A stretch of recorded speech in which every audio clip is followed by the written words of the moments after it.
bagi hukum yang elok. Quran ada silap. Tak ada. Allah Ta'ala puji tak sahabat? Apa makna bila Allah Ta'ala puji sahabat, maksudnya sahabat orang baik tak?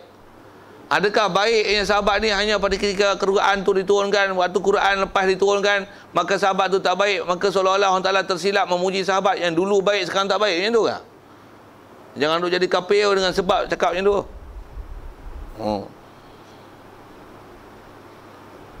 Lepas tu mereka ni ialah orang yang memang bersungguh-sungguh pertahanan agama. Tu yang nyawa mereka, harta benda mereka, mereka sampaikan kerana Allah Ta'ala dan Rasul.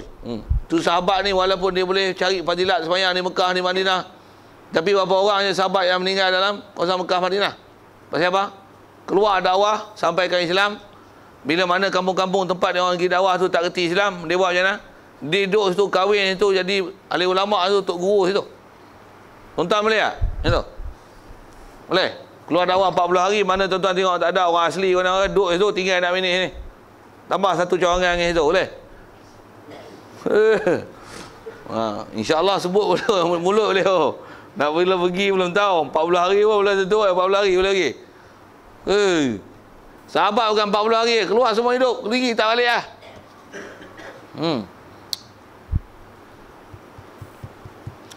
Sedangkan tidak ada mana-mana berhubungan sedikit pun dengan kesedihan ataupun kesusahan. Tidak ada demikian melainkan kerana ikhlas untuk menegakkan kalimah Allah yang hial ulia. Jadi sahabat kehidupan ni macam ni. Dia cerita ke sahabat sikit ni. Dan kata dia, dan dengan kias aula, maksud kias yang lebih utama, menunjuk bahawasanya mereka ni sahabat mestilah mengerjakan semua amalan-amalan mengikut apa yang disuruh oleh Nabi SAW dengan jalan dilalah iltizam al-bayyin bil ma'na al-akhasi. Ada istilah dia sebut lah. Maksudnya kita di atas kita tengok sahabat ni memang orang mana, orang adil, wajib kita berpegang bahawasanya sahabat ni memang mereka ni ikut Rasulullah, ikut gila lah. Istilah gila tu maksud dia macam mana? Pasal Rasulullah kalau kita tengok para sahabat dia, Rasulullah kalau ada satu ketika masa dia lalu tu dengan para sahabat, ada sebatang pokok, dia pun duduk atas unta, dia tunduk. Rasulullah dah wafat lama lah, sahabat lalu kat situ, pokok tak ada lah, pokok pun tumbang lama lah. Dia buat apa? Pasal apa? Pasal kata dia, wallahi aku pernah tengok Rasulullah lalu kat sini, dia tunduk yang tu, pasal dulu kat pokok, ada pokok kat sini. Tara tu kan. Untuk amanah nak ada mana dengan ilmu. Ikut Rasulullah, ikut sungguh-sungguh ya. Satu Syiah memang kena sepak betul ya. Bagi motor mesingan masuk hingga tu bagi hujah, memang ni orang ni sesat gila kan. Okey situ. Baik. Dia sebut sikit, jadi sahabat ni memang ikut apa yang Rasulullah suruh dengan jalan dilalah iltizam al-bayyin bil ma'na akhasi. Apa maksud dilalah iltizam ni? Istilah dilalah iltizam ialah dilalah maksudnya penunjuk, iltizam maksudnya benda lazim. Pasal sahabat kalau cukup dengan satu kisah tadi, walaupun Rasulullah dah wafat lama, Rasulullah pernah tunduk, pokok pun tak ada lah, sahabat lalu dia tunduk je. Apa faham tu? Dia ada dilalah iltizam tu. Apa maksudnya? Kalau teratu pun dia ikut, ibadatnya Tera duduk atas unta tunduk, teratu pun dia ikut. Tu istilah dia ada iltizam yang dia al-bayyin bil ma'na khasi, yang dia menjelaskan dengan makna yang khusus. Apa maksud khusus ni? Apa maksud dia? Kalau ambil peristiwa, saya ambil kisah lalu bawah pokok tu sendiri. Kalau ikut nisbah Rasulullah lalu, ada pokok Rasulullah tunduk, ada apa-apa ajaran yang Rasulullah suruh ikut situ kah? Tak ada pun. Pula tu, bila ada pokok Rasulullah nak lalu, takut bertuh kepala dia tunduk. Kalau ikut makna tu, Rasulullah je lah kan. Tapi macam mana? Sahabat bagi huraian dengan makna yang khusus. Apa dia? Kalau Rasulullah acik dia pernah tunduk, kita tunduk tak? Sampai macam tu. Itu kata dia ada dilalah iltizam, pasal nak menunjukkan lazimnya sahabat kalau kata teratu pun dia ikut, ada yang dia ikut. Pula tu dia menjelaskan dengan makna yang lebih khusus. Sepatutnya betul apa umum, bukan semua orang kena ikut, tapi Rasulullah sahabat sahabat ikut Rasulullah sampai teratur. Seolah-olah benda tu sampai kepada mereka pun secara khususnya diperintahkan untuk ikut benda macam tu. Sedangkan asalnya pun Rasulullah tak pernah suruh ikut macam tu, tapi dia ikut Rasulullah macam tu. Tentu kalau sampai sekarang tuan-tuan, kita pergi Mekah di Arafah, masih ada lagi orang kenal di mana Rasulullah wukuf. Masih ada orang tahu lagi di mana Rasulullah dilahirkan. Boleh tahu ke? Walaupun gitu Arab Saudi dia pecah habis semua. Habis semua dia pecah kan. Tak ada tinggal. Bahasa dia tak ada tinggal. Pasal dasar Wahabi dia macam tu. Sikit macam tu. Baik, yang ni lazim daripada akhlak mereka itu terhadap Nabi, pengorbanan, setia kepada Nabi, ketaatan, hidup bersama dengan Nabi dan mati hidup dengan Nabi, bahawa tidak mungkin sama sekali mereka ni sahabat mereka rekakan ibadat. Tak mungkin. Satu kurang ajar kalau ada orang cakap macam ni dalam bab tarawih. Sayyidina Umar sembahyang tarawih 20, Rasulullah sembahyang 8, nak ikut Umar ke ikut Rasulullah? Tuan-tuan tampak tak tu? Orang cakap tu. Pasal apa? Kurang ajar tu. Biadab tu cakap tu. Pasal apa? Bila Sayyidina Umar sembahyang 20, dia impun satu imam dengan semua sahabat, asalnya kelompok pun bukan sembahyang 8. Sembahyang 20. Ni seorang, ni satu orang, ada orang imam ni sikit-sikit, kelompok 3-4 orang ikut satu imam. Orang ni baca surah ni. Sayyidina Umar kumpul satu imam, Jumaat sekali, satu malam satu juzuk. Tak ada seorang sahabat bangkang. Apa maksud? Jawab weh. Buat tarawih ni weh.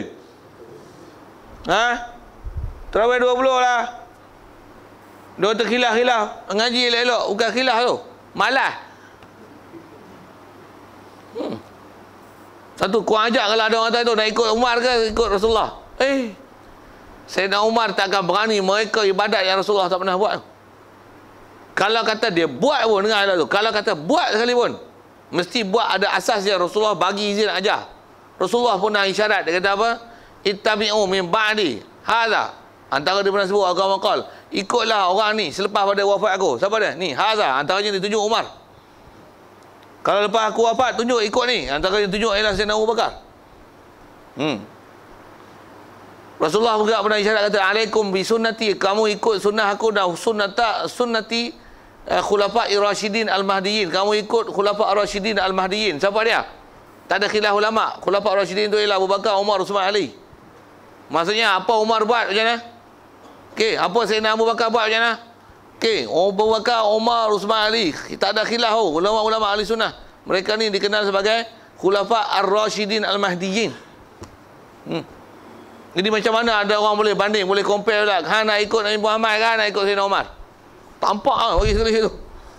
Orang tahu, tak cerdik.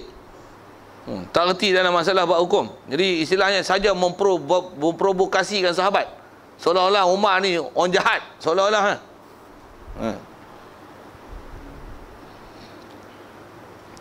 Jadi tak mungkin sama sekali mereka itu mereka-rekakan ibadat ataupun menipu ataupun lain-lainnya. Yang ni mereka tidak melakukan perkara yang makruh, apatah lagi perkara yang haram. Walaupun mereka tak maksum, tapi mereka ni sangat taat pada Allah dan Rasul. Kalau dia orang boleh kata dia orang tu bukan maksum, kalau dia orang tak maksum, orang zaman ni maksum tak? Lagi tak maksum gila. Daripada ikut hampa, baik aku ikut sahabat, baik ikut ulama-ulama dulu, baik ikut Imam Syafi'i. Dia tak nak ikut Imam Syafi'i ke ikut hampa? Ikut Nabi. Daripada aku ikut hang, daripada baik aku ikut Imam Syafi'i. Tu jawapan dah. Boleh faham kot? Pasal dia duduk bertikai ikut Imam Syafi'i, ikut Nabi. Lah daripada aku ikut hang, baik aku ikut Imam Syafi'i. Hang faham hadis Nabi dengan Imam Syafi'i yang faham hadis Nabi, siapa pandai lagi? Tu daripada ikut hang, baik aku ikut Imam Syafi'i. Lagi selamat. Pada dulu tak ada siapa bertikai tentang kewarakan dan keahlian mereka dalam bab ilmu.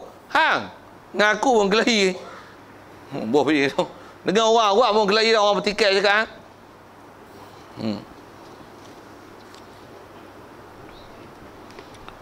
Baik. Jadi mereka ni sangat pelihara benda-benda macam ni walaupun mereka tak maksum. Tapi mereka sangat alert dengan benda-benda jangan kata haram, makruh pun tak buat weh. Jadi mestilah mereka itu tidak melakukan sunat pun yang mereka tidak pernah tinggal. Mereka apatah lagi fardu kata dia. Mestilah tidak tinggal sekali-kali, yang ni mestilah urusan harian, peraturan mereka, perbuatan mereka, cara hidup mereka, pahaman mereka, pentafsiran dan lain-lain mestilah berlandas pada Al-Quranul Karim dan hadis An-Nabawi. Sandaran mesti ada. Macam mana pun apa yang kita banyak baca ni ialah tentang apa? Tentang sahabat. Baik, bila sahabat, siapa pula lepas tu? Tabi'in. Tabi'in. Yang kita duk baca tauhid ni siapa? Abu Hasan Asy'ari, Abu Mansur Maturidi. Jadi dia ni disebut orang yang mengumpul dan membukukan, yang nama mereka di highlight pasal orang pertama yang membukukan bab-bab akidah. Sebelum tu tak ada. Kalau kita dengar pun, buat misal orang selalu sebut, yang ni akidah, kata dia tauhid mengikut Ahmad bin Hanbal. Betul ke? Memang ada Ahmad bin Hanbal himpun bab akidah. Zaman tu tak ada kan? Pasal bab akidah ni tak ada orang kelahi bab tu. Zaman tu kalau imam atas kaedah ahli sunnah wal jamaah ni, baik Syafi'i, Hanafi, Maliki, Hambali, semua ahli sunnah wal jamaah. Dan tak ada pun di antara mereka yang menghimpunkan kaedah-kaedah akidah khas macam ni di buku kan, tak ada. Pasal mereka sependapat semua. Tak ada siapa berkhilaf. Tapi bila belakang ni dah macam hak gila-gila, baru timbul Abu Hasan Asy'ari menulis dan membukukan, keluar dalam buku. Satu, nama dia naik. Satu, kalau ada orang kata siapa dia ni, takkan nak ikut Abu Hasan Asy'ari dan Abu Mansur Maturidi, sedangkan dia orang belakang. Awak tak ikut Ahmad bin Hanbal. Ada pula macam tu pula. Pasal kaedah dia, siapa yang mula-mula membukukan, maksudnya mencatatkan, dan memang pada zaman dulu telah dibenarkan tentang apa yang mereka riwayat dan hikayat mereka cerita dan huraikan dalam kitab-kitab mereka. Kenapa pula dipertikaikan orang dan tokoh-tokoh macam ni? Kalau kita sebut Bukhari, Bukhari, tuan-tuan nak ambil hadis Bukhari ke hadis Abdullah bin Abbas? Faham saya tanya apa? Bukhari dengan Abdullah bin Abbas siapa dekat? Betul-betul nak ambil hadis Ibn Abbas ke hadis Bukhari? Kenapa nak ambil hadis Bukhari lah? Pasal Ibn Abbas masa bila dia tulis buku? Ada buku ke zaman dia? Tak ada. Sejarah yang ada mengumpul bab hadis yang berlaku zaman Imam Bukhari. Imam Bukhari dengan Imam Syafi'i siapa dulu? Tuan-tuan tak tahu sejarah tak tahu biar pada akan tanya tu. Imam Bukhari dengan Imam Syafi'i siapa dulu? Imam Syafi'i dulu. Agak-agak Imam Syafi'i dengan Imam Bukhari siapa hebat hadis? Ya Allah. Kenapa pula? Jawab. Pasal dia dekat dengan Nabi lah. Dia dekat dengan Nabi. Cuma walaupun dia dekat dengan Nabi, dia kumpul hadis tak? Dia tak kumpul hadis. Pasal apa? Zaman tu hadis semua ada dalam kepala. Bukan ada tulis-tulis. Yang zaman tu yang tak ada apa? Fiqah tak ada. Satu, dia makan lagi fiqah. Nak ambil faham daripada hadis. Imam Bukhari dia duduk zaman orang tak peduli dengan hadis. Pasal fiqah dah siap. Dah ada dah Syafi'i, Maliki, Hanafi, Hambali apa semua dah ada lah. Orang tak peduli hadis. Untuk buat apa jadi? Sampai hadis orang tak peduli. Untuk buat apa? Dia tulis hadis. Jadi hadis Bukhari, hadis yang ujung-ujung yang zaman dia terima. Bukan itu semua hadis yang ada. Satu, bila orang tengok Bukhari, tengok dalam fiqh Syafi'i tak ada. Ni ambil hadis mana? Bodoh. Siapa dulu, siapa kemudian? Tuan-tuan bagi faham ni. Jadi dengar mengaji kan, dengar sebelah pihak lah. Dengar elok-elok. Ambil macam mana disiplin ilmu. Yang orang duk kelahi, orang duk bertikai tu selalunya ada benda yang tak amanah dalam bab bahas. Okey, siap. Jadi tentulah kalau disebut para sahabat, macam mana pun dia sebut kepada para sahabat tu, cuma saya lanjutkan tadi kepada imam-imam mazhab dan Imam Abu Hasan Asy'ari, Abu Mansur Maturidi. Begitu juga kalau sebut kiraat, kita dengar kiraat saja. Saya ke kiraat tu pasal benda tu mutawatir. Mana ada zaman Nabi, zaman sahabat sebut nama Asim, Hamzah, Kisai. Mana ada kan? Tak ada. Kalau tanya saya Abu Bakar lah, hang baca kiraat apa? Agak dia jawab apa? Mana ada zaman dia, mana ada nama lagi tokoh-tokoh tu orang belakang lah. Pasal apa orang belakang tu ada? Pasal zaman awal tak ada masalah nak baca Quran. Quran diterima semutawatirnya. Semua orang tahu disiplin baca Quran, baca betul sampai belakang orang dah tak tahu dah. Quran pun orang tak belajar dengan guru dah. Baca kaedah, tengok TV, baca pen tunjuk, pen baca, aku baca. Zaman-zaman ni. Pen tu pen lah, pen baca tu kan, pen MP3 tu. Pen yang baca, dia tak baca, dia tunjuk. Bagus pen ni, pandai. Pen memang pandai, tak pandai. Sikit saya sebut itu. Zaman dulu Quran ambil dengan sanad lah. Lama-lama bila tak ada sanad, tu timbul. Nafi' macam ni, Ibn Katsir macam ni. Baru timbul nama-nama kiraat. Lepas tu ambil pula setiap kiraat dia ada riwayat anak murid dia ambil. Baru pula ambil riwayat macam ni. Ni riwayat kumbul. Ni kolun. Nah, ni Warash, ni Kumbul, ni Bazi. Saya saja sebut nama-nama kira-kira tu. Tuan-tuan tak faham, memang tak faham. Orang tak nak belajar apa-apa tu. Saya nak sebut macam mana pun nak syarah tu nak tunjuk apa? Macam mana salah silah daripada Rasulullah, para sahabat. Pasal dia cerita ni baru sahabat yang sampai kat kita ke belakang ni pasal apa? Daripada generasi ke generasi belakang. Jadi timbulnya ulama yang menghimpun dan mengumpul ni setelah dia tengok zaman tu dah teruk lah. Satu dia himpun. Satu Bukhari, himpun Bukhari. Kalau Imam Syafi'i, zaman tu orang dah tak faham fiqh. Memang ada Quran hadis, tapi ambil faham cara tak betul lah. Itu yang timbul fiqh. Bila fiqh orang dah dapat, orang tak peduli hadis, baru timbul Bukhari, himpun hadis. Belakang tu, orang dah tak peduli, bab akidah lah rupanya. Macam-macam dah. Baru timbul Abu Hasan Asy'ari dan Abu Mansur Maturidi.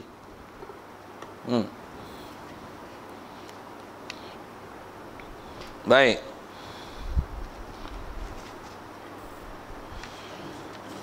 Jadi kalau orang tanya sifat 20 tu, wajib belajar lah. Baru dia nak jawab setelah dia cerita kat sahabat tadi.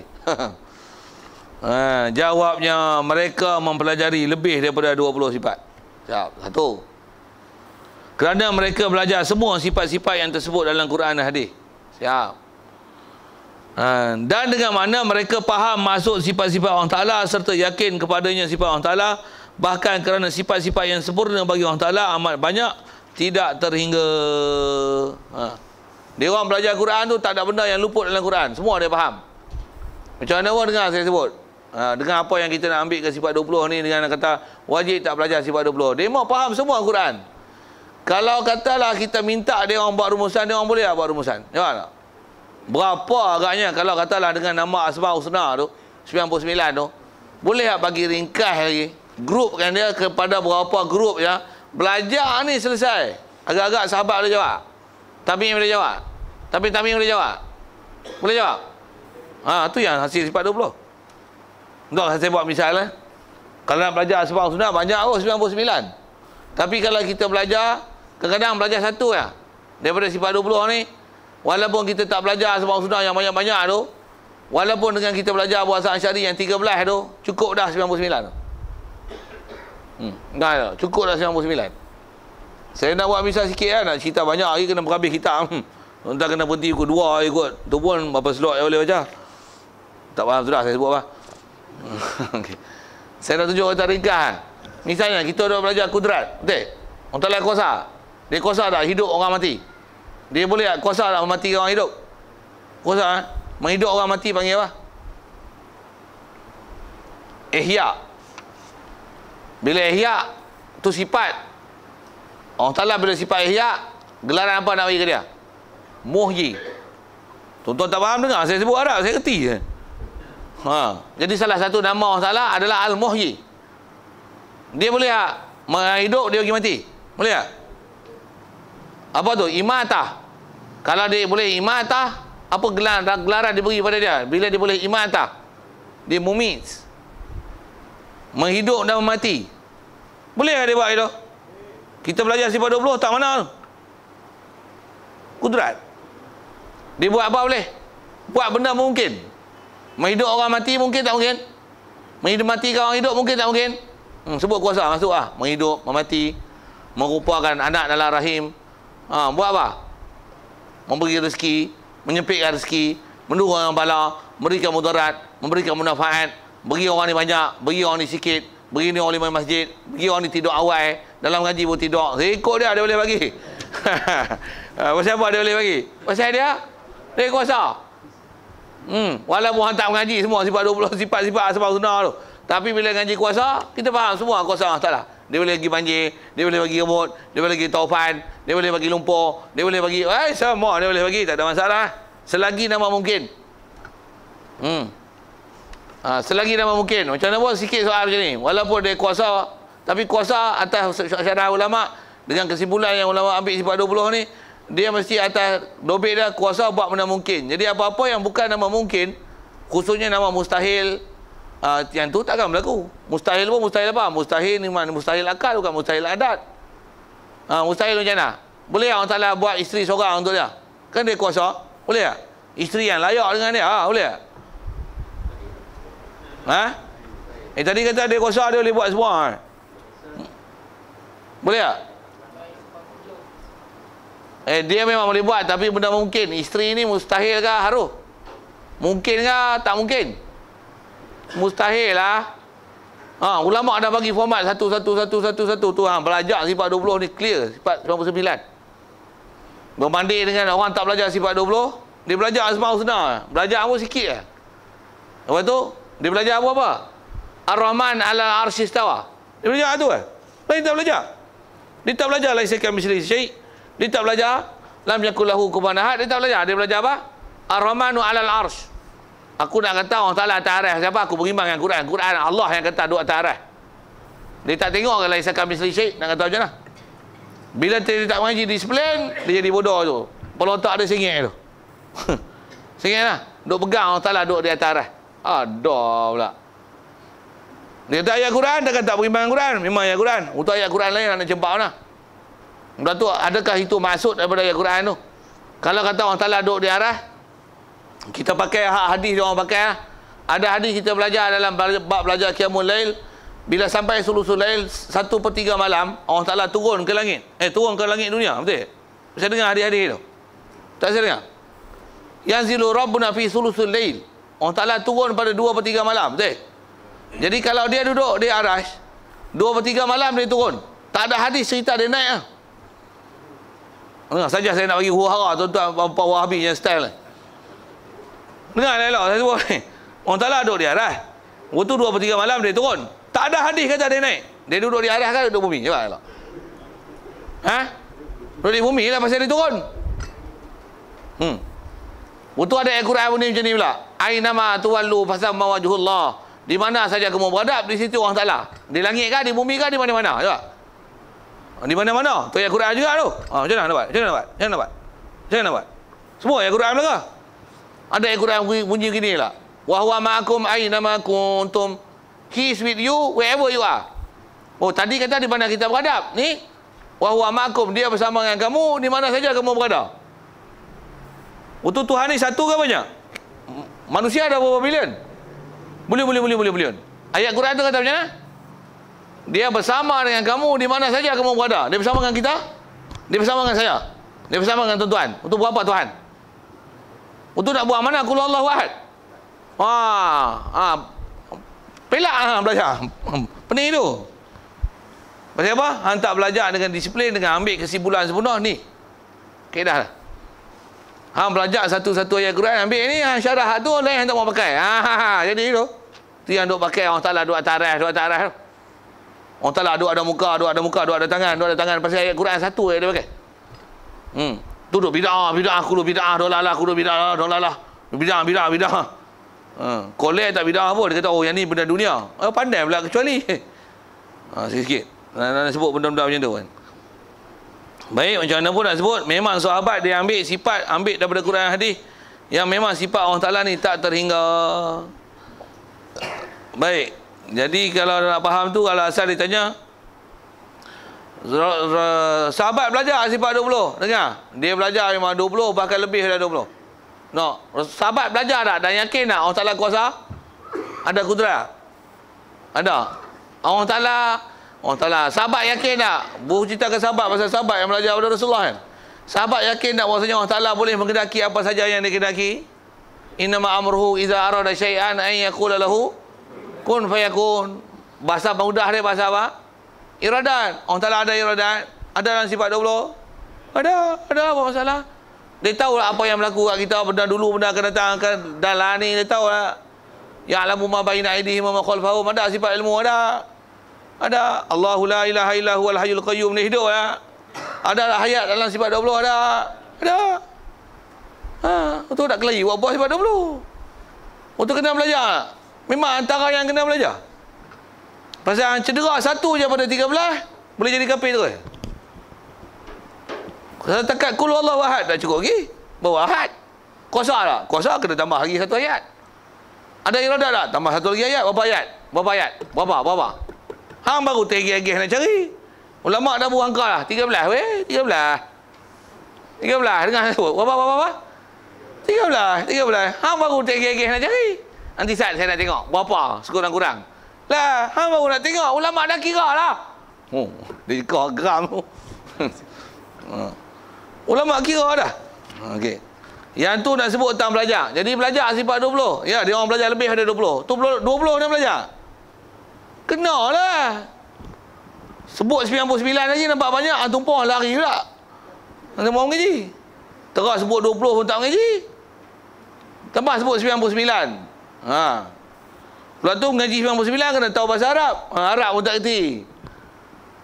Betul bila kita tanya dia pasal apa tak ngaji Arab, kata dia tak sepertinya orang dapat Arab ni dapat hidayat. Wah. Ada tuan yang kelahi tu. Tuan pergi buka tengok saya punya video tu, tuan pergi tengok orang duk kelahi video saya apa. Dia kata itu. Dia kata Abu Jahal dengan ustaz buat Arab dia sangat siapa lagi andai. Memang Abu Jahal pun tahu Arab, tak pandai Arab, tak dapat hidayat. Tak belum tentu belum kerti Arab tu dapat hidayat.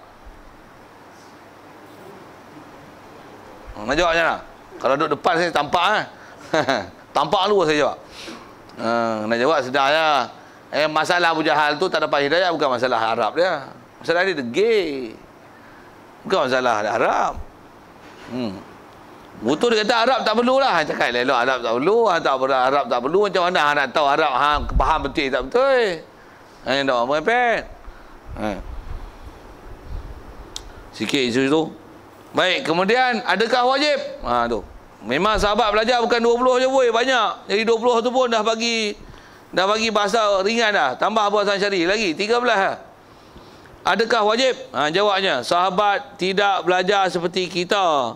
Tetapi sahabat yakin dengan kewujudan Allah, dengan wujudnya Quranul Karim dan wujudnya Nabi SAW dan berlakunya mukjizat-mukjizat dan wujudnya Jibril yang sentiasa turun kepada Nabi. Semua ini kata dia menunjuk atas kewujudan Allah dan bahawasanya tidak ada penciptaan selain daripadanya. Bahkan sahabat belajar sifat wujud dengan makna bahawa Allah Ta'ala wujud.